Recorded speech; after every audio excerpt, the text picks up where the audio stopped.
Қаржылық мониторинг агенттігінің Шымкент қаласы бойынша департаменті прокуратураның үйлестіруімен жүргізуші куәліктерін жүйелі түрде заңсыз берумен айналысқан ұйымдасқан қылмыстық топтың әрекетін тоқтатты.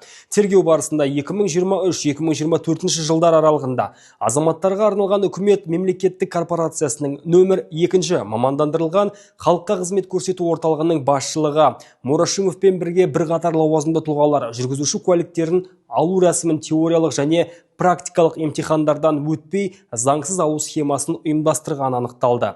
Аталған қызмет үшін азаматтардан 150 мыңнан 400 мың теңгеге дейін ақша алынған.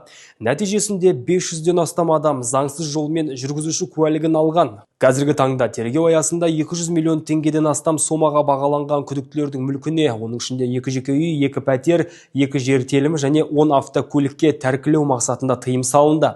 Соттың санкциясымен 12 күдіктіге қатысты қамауға алу түріндегі бұлтартпау шарасы қолданылды.